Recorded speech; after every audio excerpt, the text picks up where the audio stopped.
Hello everyone, welcome to the Hindu daily prelims analysis dated 29 अगस्त। अब 2-3 दिन से द हिंदू की वीडियोस नहीं आ रही थी क्योंकि शाम को बहुत सर में दर्द होने लग रहा था।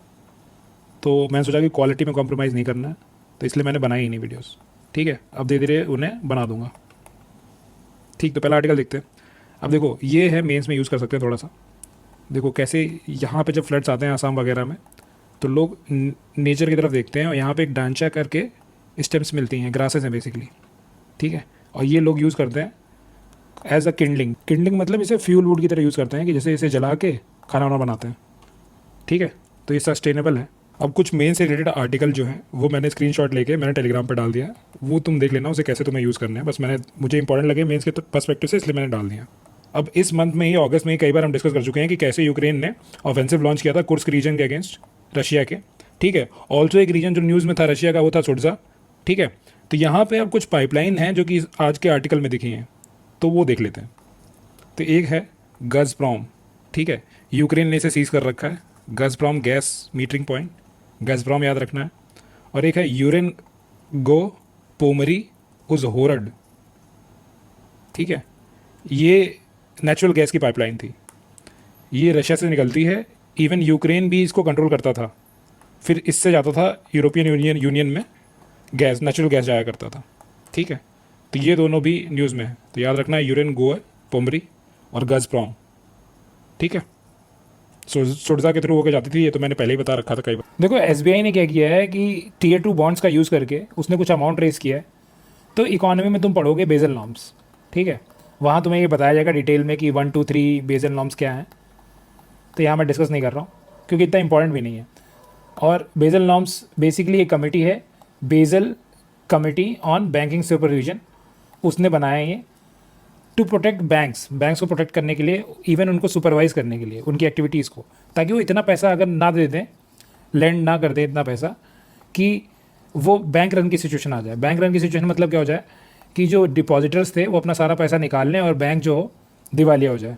ठीक है, उससे प्रोटेक्ट करने के लिए कुछ नॉर्म्स हैं कि जैसे 10% तुम्हें टीयर 1 कैपिटल रखनी है, certain percentage of your assets तुम्हें क्या करना है, रिजर्व्स के तौर पे रखना है।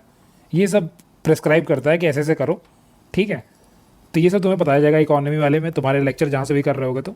ठीक है, तो यहाँ हम देख लेते हैं टीयर 2 कैपिटल और टीयर 1 कैपिटल के बाद। तो हमारे लिए जानने की बात कितनी है कि बस टीयर 2 कैपिटल जो है ये लेस लिक्विड है। ठीक है, और टीयर 1 जो है ये मोर लिक्विड है। मोर लिक्विड मतलब easy to convert into cash. ठीक है, तो टीयर 2 में आता क्या क्या है, रीवैल्यूएशन। हमें समझना नहीं है कि ये क्या होता है। रीवैल्यूएशन मतलब कि पहले मान लो कुछ साल पहले जो कॉस्ट थी किसी चीज़ की, वो कुछ साल बाद अभी प्रेजेंट उसकी कॉस्ट क्या है। ठीक है, जैसे लैंड है, मतलब कुछ साल पूरा पहले लिया था मैंने, अब उसका कॉस्ट क्या है, प्रेजेंट कॉस्ट, तो उसकी कॉस्ट जो होगी रीवैल्यू हो गई ना। तो ऐसे रिजर्व्स, हाइब्रिड कैपिटल मतलब कि शेयर और बॉन्ड दोनों को इंक्लूड कर रहा हो। ठीक है, सबऑर्डिनेट डेट हो गई, general loss revenue, undisclosed reserves मतलब ऐसे रिजर्व जिनका अभी कुछ पता नहीं है। बस टर्म से फेमिलियराइज कर लो कि टीयर 2 में ये सब चीज़ें आएंगी जो चीज़ अनसर्टेन नहीं है। और टीयर 1 में क्या होता है यूजुअली कि शेयर होल्डर की इक्विटी होगी, रिटेन्ड अर्निंग्स मतलब ऐसी अर्निंग्स जो मान लो कि मतलब मैंने एक बिजनेस से इतना पैसा कमाया, ठीक है, 1 साल बाद, फिर ये पैसा मैंने फिर से उसको बिजनेस में लगा दिया ना उसी में, तो उसको बोलते हैं रिटेन्ड अर्निंग्स। ठीक है, अब एक स्कीम थी एग्रीकल्चर इंफ्रास्ट्रक्चर फंड, ये 2020 में लॉन्च हुई थी। इसमें कुछ चेंजेस किए हैं यूनियन कैबिनेट ने, तो वो एक बार देख लेते हैं। अब देखो, एग्रीकल्चर इंफ्रास्ट्रक्चर फंड समझने से पहले हमें समझना पड़ेगा कुछ टर्म्स। जैसे देखो, एक इंटरेस्ट सबवेंशन। अब इसका मतलब क्या होता है, जैसे मान लो किसी ने लोन दिया है हमें 7% पे, अगर गवर्नमेंट इसमें से 3%, अगर आपने टाइमली पेमेंट की तो 3% इसमें से माफ़ कर दे रहा है, तो आपको कितना पे करना है, 4% पे करना है। तो 3% का इंटरेस्ट सबवेंशन हो गया। ठीक है, इंटरेस्ट में कमी। और दूसरा चीज़ क्या दिया हुआ है इसमें, क्रेडिट गारंटी। अब ये क्या होता है, मैंने मान लो किसी से लोन, ये मेरा लेंडर है, इसने मुझे लोन दिया है मुझे, ठीक है, लेकिन अगर मान लो कि मैं डिफ़ॉल्ट कर देता हूँ पेमेंट में, लोन में की रीपेमेंट में, तो इसको कौन रीइम्बर्स करेगा। तो वो होती है ऐसी कंपनीज जो क्रेडिट गारंटी प्रोवाइड करती हैं कि तुम लोन दो, अगर जो जिसने लोन लिया है अगर वो डिफ़ॉल्ट करता है तो हम आपको पेमेंट करेंगे। इनको बोलते हैं क्रेडिट गारंटीज कंपनीज। ठीक है, और तीसरा टर्म क्या है, और देखो क्या लिखा है, पोस्ट हार्वेस्ट मैनेजमेंट। ठीक है, अब पोस्ट हार्वेस्ट का मतलब क्या, हार्वेस्ट का मतलब क्या हो जाए, फसल की कटाई हो गई तो उसको बोलते हैं हार्वेस्ट। ठीक है, अब होता क्या है कि यूजुअली कई क्रॉप्स ऐसी होती हैं, जैसे शुगर केन हो गई, ठीक है, ये बहुत ज़्यादा इसका जो वाटर इसके अंदर होता है वो बहुत जल्दी लूज़ करती है, तो जब जो लूज़ करती है तो इसका जो शुगर कंटेंट होता है बहुत कम हो जाता है, ठीक है। तो इसलिए इसको बहुत जल्दी प्रोसेस करना होता है कटने के बाद। तो ऐसी हमारे यहाँ बहुत सी चीज़ें हैं जो ऐसे पोस्ट हार्वेस्ट के बाद बहुत जल्दी ख़राब हो जाती हैं, ठीक है।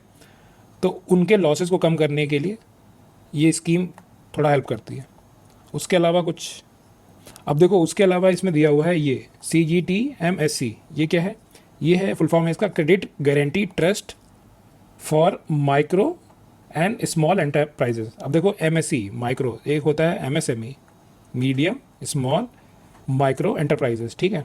तो इसमें से पहला हटा दो, ठीक है, मीडियम वाला हटा दो, तो SME के लिए क्रेडिट गारंटी देता है। अब इस स्कीम के लिए एक ट्रस्ट लॉन्च हुआ 2000 में, उसका भी नाम सेम ही है, CGTMSC ट्रस्ट, ठीक है। अब इसमें फाइनेंसिंग कौन देता है, इसमें फाइनेंसिंग देता है SIDBI, small industries development bank of India, और गवर्नमेंट ऑफ इंडिया देती है। अब ये क्या करता है, ये क्रेडिट गारंटी प्रोवाइड करता है, ठीक है। वो अब एग्रीकल्चरल इंफ्रास्ट्रक्चर फंड जो हुआ ये लॉन्च हुआ 2020 में, और ये एक सेंट्रल सेक्टर स्कीम है, मतलब सारा पैसा जो होगा सेंट्रल गवर्नमेंट देगी। Ministry of agriculture and farmers welfare ने इसे लॉन्च किया। कॉर्पस कितना है, 1 लाख करोड़ का कॉर्पस है। ईयर कब तक है, 25-26 फाइनेंशियल ईयर। इंटरेस्ट, ये सिर्फ लोन डिसबर्समेंट का ईयर है, ठीक है। बस तुम्हें इतना याद रखना है कि लोन डिसबर्समेंट का ईयर और सबवेंशन और क्रेडिट गारंटी प्रोवाइड करने का ईयर जो है वो डिफरेंट है। 32 याद रहे तो ठीक है, कोई बात नहीं। अभी क्या करेगा, लॉन्ग टर्म फाइनेंस देगा, ठीक है, मतलब एक साल से ज़्यादा का फाइनेंस देगा। डेब्ट फाइनेंसिंग देगा, मतलब इंटरेस्ट चार्ज हो गया। पोस्ट हार्वेस्ट लॉसेस के लिए, कम्युनिटी फार्मिंग एसेट्स के लिए, एग्रीकल्चर का इंफ्रास्ट्रक्चर बनाने के लिए। कम्युनिटी फार्मिंग एसेट्स का मतलब क्या हुआ कि कई लोग पूल करके एसेट्स बनाए, ठीक है। इंटरेस्ट सबवेंशन कितना बताया था, 3%, अगर 2 करोड़ तक का लोन जो तुमने लिया है उस पर। और अगर प्राइमरी एग्रीकल्चर क्रेडिट सोसाइटीज़ हैं, ये ऐसी सोसाइटीज़ होती हैं जो बेसिकली विलेज लेवल पे लोन देती हैं, ठीक है, तो उनको एक्स्ट्रा सबवेंशन भी मिल सकता है। और ये जो मैंने स्कीम बताई थी इसके अंदर कितना क्रेडिट गारंटी मिल सकती है, 2 करोड़ के लोन तक मिल सकती है। और एक बेनिफिशरी के लिए 25 प्रोजेक्ट अलाउड हैं डिफरेंट लोकेशंस पे। टारगेट बेनिफिशरीज बताई दिया, FPOs, primary agriculture credit societies, startup, self help groups, ऐसे लोग जो कि बेसिकली APMCs, जो कि समझ लो कि इंफ्रास्ट्रक्चर सेटअप कर सकते हैं जहाँ ज़रूरत है, ठीक है। ये कुछ काम का नहीं है। बाकी लैंडिंग इंस्टीट्यूशंस क्या हैं, कमर्शियल बैंक्स हैं हमारे, कोऑपरेटिव बैंक्स हैं, नाबार्ड है, बस। अब ये आर्टिकल जो है ये बात करता है माइक्रो प्लास्टिक और माइक्रो बीड्स का presence in personal care products, जैसे कि हमारे शावर जेल्स होते हैं या हमारा फेस वॉश होता है, ठीक है। अब इनमें ये एक्सफोलिएंट्स की तरह यूज प्रेजेंट होते हैं। एक्सफोलिएंट्स मतलब डर्ट वगैरह को रिमूव करने के लिए, ठीक है, ऑयल को रिमूव करने के लिए, स्क्रब वगैरह की तरफ तौर पे, ठीक है। अब कंपनीज क्या कर रही हैं, इनको मार्केट करती हैं ऐसे पर्सनल केयर प्रोडक्ट्स को कि ये इको फ्रेंडली है, नेचुरल है, ऑर्गेनिक है, बट जबकि ऐसा है नहीं, क्योंकि इनमें तो प्लास्टिक प्रेजेंट है ना। तो इसको बोल दिया गया ग्रीन वॉशिंग। ग्रीन वॉशिंग मतलब मिसलीड कर रहे हो आप किसी को बिलीव करने में कि ये प्रोडक्ट जो है एनवायरमेंटली फ्रेंडली है, बट ऐसा नहीं है, जबकि, ठीक है। ये ऑलरेडी पूछा जा चुका है प्रीलिम्स में। अब देखो माइक्रो प्लास्टिक और माइक्रो बीड्स में डिफरेंस क्या होता है। बेसिकली देखो साइज़ का इनका सिमिलर है कि 5 mm साइज़ होना चाहिए, ठीक है। माइक्रो प्लास्टिक ऑलरेडी मैं एक वीडियो में बता चुका हूँ डिटेल में, प्राइमरी एंड सेकेंडरी, तो वो रिवाइज़ करते रहा करो तभी पता चलेगा, क्योंकि वीडियोस जो हैं वो इसलिए बनी हुई हैं ताकि उसे रिवाइज़ किया जाए।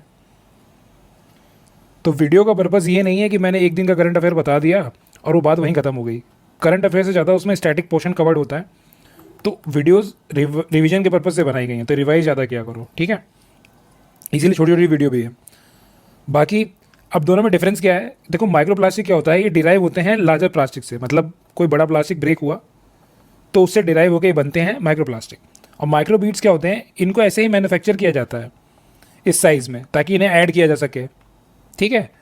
तो ये मैन्युफैक्चर्ड हैं, ये डिराइव्ड है। माइक्रो प्लास्टिक डिराइव्ड है और माइक्रो बीड्स मैन्युफैक्चर्ड है। बाकी इसमें देखो एक चीज़ मेंशन है कि पॉलीप्रोपाइलीन और पॉलिएस्टर वगैरह मिला है, ये तो पॉलीमर है, ठीक है। पॉली किसी भी चीज़ के आगे लगाओ तो उसके पीछे वाला जो होता है वो उसका मोनोमर यूनिट होता है। अरे ये तो टेक्निकल है थोड़ा, ठीक है, केमिस्ट्री का है, रहने देते हैं। भाई इतना समझना है कि पॉलीप्रोपाइलीन और पॉलिएस्टर इसमें प्रेजेंट है, मिल रहा है। और एक चीज़ मेंशन है यहाँ पे, बायोप्लास्टिक। अब बायोप्लास्टिक क्या होता है, ये बेसिकली रिन्यूएबल सोर्सेज से बना हुआ प्लास्टिक है, ठीक है। अब चाहे ये माइक्रो ऑर्गेनिज्म बेस्ड हो या प्लांट बेस्ड हो, ठीक है। और एक चीज़ और, सारे बायोप्लास्टिक ऐसा नहीं होगा कि बायोडिग्रेडेबल होते हैं, ठीक है। ये नॉन बायोडिग्रेडेबल भी हो सकते हैं, ठीक है। अब इसका एक एग्जांपल है पॉलीकैप्रोलैक्टोन, ठीक है। अब ये भी मिल रहा है ऐसे पर्सनल केयर प्रोडक्ट्स में, बट इसका एक प्रॉब्लम क्या है, ये टॉक्सिक होता है एक्वेटिक एनिमल्स के लिए, ठीक है। और इसका यूज़ बेसिकली ये है कि ये ड्रग डिलीवरी में बहुत यूज़ होता है, क्योंकि ये बायो कंपैटिबल है, मतलब हमारी बॉडी में कोई एडवर्स रिएक्शन नहीं करता है, इसलिए यूज़ होता है। बट ये एक्वेटिक लाइफ को बहुत ज़्यादा हार्म कर सकता है, क्योंकि उनके लिए टॉक्सिक होता है, बायो एक्यूमुलेट भी हो जाता है, ठीक है। भाई इतना ही काम का था, नेक्स्ट चलते हैं। अब देखो चांदीपुरा वायरस फिर से न्यूज़ में है। यूजुअली इस चैनल पे क्या होता है कि हम जो चीज़ डिस्कस कर चुके होते हैं दोबारा डिस्कस नहीं करते हैं, क्योंकि फिर वो रिवीजन के फ्लो को स्लो कर देता है। तो सारी वीडियोज़ जो हैं रिवीजन के पर्पज़ से हैं, ताकि ईजिली रिवाइज कर सको कम टाइम में, ठीक है। फिर भी डिस्कस कर लेते हैं एक बार। अब चांदीपुरा वायरस जो है, इसके केसेस काफ़ी गुजरात में देखे गए हैं। तो इसका नाम चांदीपुरा कैसे पड़ा, क्योंकि पहले ये चांदीपुरा विलेज जो कि महाराष्ट्र में है, वहाँ पे 1965 में डिटेक्ट हुआ था, इसलिए इसका चांदीपुरा वायरस नाम है। ये एक आर्बो वायरस है। आर्बो वायरस का मतलब क्या, आर्थ्रोपॉड कॉज करते हैं जो वायरस, उसको बोलते हैं आर्बो वायरस। एग्जाम्पल हो गया जैसे कि हमारा सैंड फ्लाइज हो गया, इंसेक्ट्स हो गए, ठीक है। तो ये इसको इसका कॉजेशन किससे होता है, इसका वेक्टर है सैंड फ्लाइज है, एडिस एजिप्टी मॉस्किटो है जो कि डेंगू भी कॉज करता है। अब इसमें एक चीज़ दिखा हुआ है कि अनलाइक डेंगू, चांदीपुरा वायरस और जो जापानीज़ एंसेफ्लाइटिस होता है, ये दोनों हर्ड इम्यूनिटी बनाते हैं। अब हर्ड इम्यूनिटी का मतलब क्या हुआ कि अगर किसी भी पॉपुलेशन में अगर प्रीवियस एक्सपोजर है वो किसी वायरस का, तब क्या होती है, वो पॉपुलेशन में थोड़ी सी इम्यूनिटी जनरेट हो जाती है। तो अब फिर से अगर वो वायरस आता है तो वो उतना स्प्रेड नहीं होता है, तो इसी को बोलते हैं हर्ड इम्यूनिटी, ठीक है। अब ये यूजुअली होता है कि किसको है, 15 साल से जो छोटे बच्चे होते हैं उनको होता है। ये सेंट्रल नर्वस सिस्टम को अफेक्ट कर देता है, एंसेफ्लाइटिस कॉज कर देता है। एंसेफ्लाइटिस मतलब ब्रेन में थोड़ा इन्फ्लेमेशन वगैरह हो जाता है, ठीक है। कोई इसकी अभी एंटी वायरल ट्रीटमेंट है नहीं इसका अभी। तो थाईलैंड बहुत दिनों से न्यूज़ में है। अभी ये क्यों न्यूज़ में है, क्योंकि यहाँ के जो पीएम थे, इनको यहाँ की जो जुडिशल कोर्ट थी उसने रिमूव कर दिया। तो भाई इतना ही जानना हमारे लिए काम का है, इसीलिए यहाँ पे लोग बोल रहे हैं कि यहाँ जुडिशल कू हो गया।